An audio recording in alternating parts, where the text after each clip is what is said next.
नमस्ते हिंदुस्तान, कैसे हैं आप लोग। जिस ममता बानो को जय श्री राम के नारे से मिर्ची लगती है, जिस ममता बानो को जय श्री राम के नाम से चिढ़ है, श्री राम तो छोड़िए हनुमान भक्त को भी दिन दहाड़े पिटवाने वाली ममता बानो, आखिर क्या हुआ जो आज अपने घर में लगातार अपने भतीजे के साथ हवन पूजा पाठ करवा रही हैं? आखिर क्यों उनकी धड़कन इतनी तेज बढ़ गई? आखिर क्यों ये बौखलाहट कि उल्टा इलेक्शन कमीशन ऑफ इंडिया पे, उनके नियत पे और उनके मंशा पे उंगली उठा दी? जी हाँ, कल 4:30 बजे इलेक्शन कमीशन ने, चुनाव आयोग ने 4:30 बजे प्रेस कॉन्फ्रेंस की बैठक बुलाई और चुनाव के डेट्स की घोषणा की।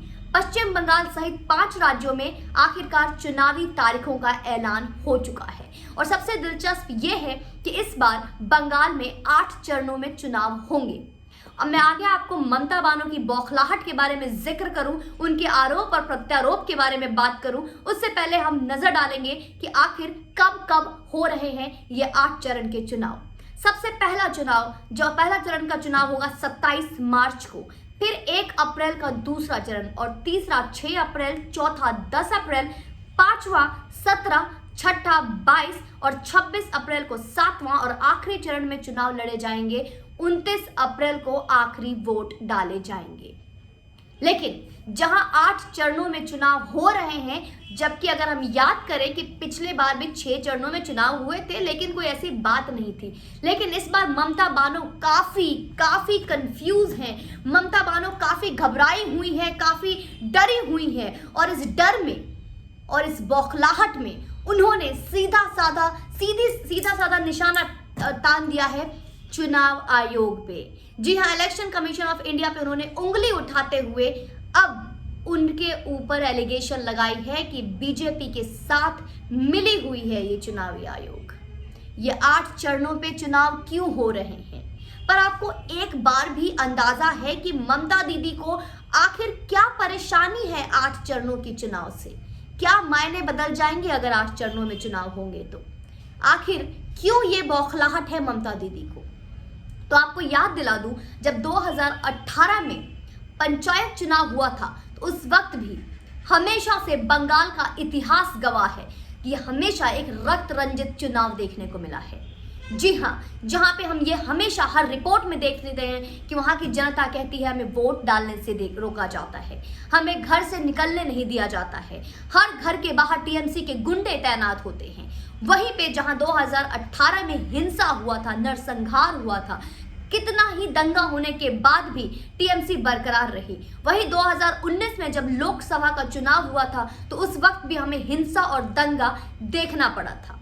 लेकिन इस बार निष्पक्ष तरीके से चुनाव हो, कोई हिंसा ना हो, कोई दंगा ना हो, इस वजह से चुनाव को 8 चरणों में बांटे गए हैं, जिस वजह से हर जगह एक बटालियन तैनात हो और इस हिंसा को रोकने के लिए इस बात को लेकर आगे 8 चरणों में चुनाव के लिए घोषणा की गई है। दोस्तों, আমাদের যাস না এই খেলাতেও আমরা বলছি আপনাদের হেরে ভূত করে দেব।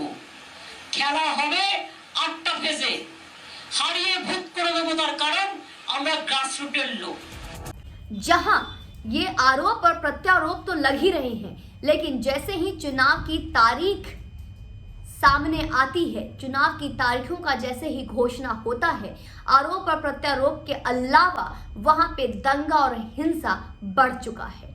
जी हाँ, कल रात ही बीजेपी ने एक एफआईआर लिखवाई है और हमने रिपोर्ट्स के अनुसार देखा भी कि किस तरीके से बीजेपी की वैन में और दफ्तर में, जो 24 परगना में उनका दफ्तर है, एक वहां पे तोड़फोड़ हुई और दूसरा बीजेपी के वैन पे पश्चिम बंगाल में टीएमसी के गुंडों ने तोड़फोड़ भी की और रात को चोरी भी की।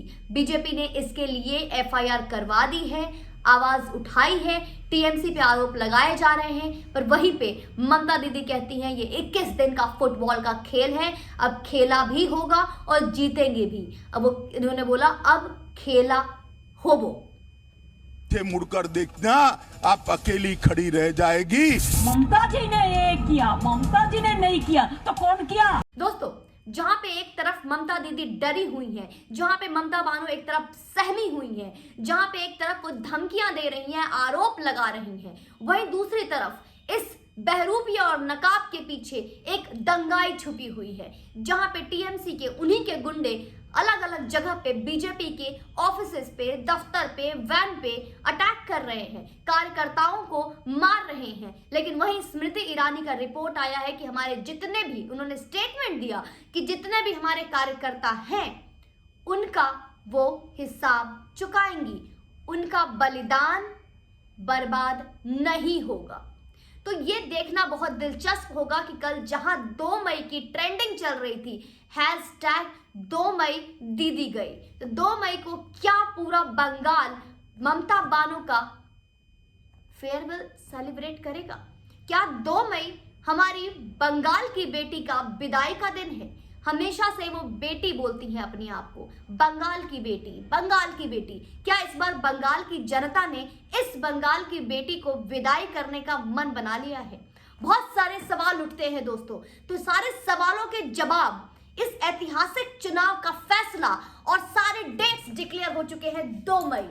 2 मई को सारे डेट्स क्लियर हो चुके हैं, सारे फैसले आ जाएंगे कि आखिर ये बंगाल किसका होगा, कौन जीतेगा ये जंग।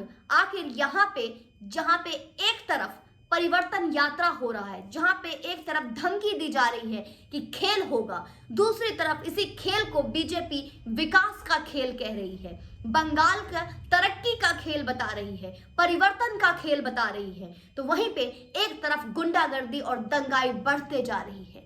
बंगाल में इस गहमा गहमी में क्या होने वाला है 2 मई को, देखना बहुत दिलचस्प होगा कि इस बार 8 चरणों में चुनाव हो रहे हैं, हर तरफ फोर्स तैनात होगी, एक निष्पक्षता के साथ फ्रीली, बिल्कुल आजाद और मुक्त होके बंगाल की जनता इस बार वोट डालेगी। ऐसा पहली बार होगा जहां पे कोई डर नहीं होगा, जहां कोई भय नहीं होगा। कोशिश तो ऐसा ही रहेगा, लेकिन क्या फिर भी टीएमसी के गुंडे और टीएमसी की जो प्रमुख हैं, जो हमारी बंगाल की सुप्रीमो है ममता बनर्जी, क्या करेंगी इस 8 चरणों के चुनाव में, अपने दंगा को कैसे फैलाएंगी? बहुत सवाल उठते हैं। इस बार हिंसा को कैसे रोकेगी बीजेपी, और इस बार इस तरीके से चुनाव हो रहे हैं तो टीएमसी किस तरीके से हिंसा करने में कामयाब हो पाएगी?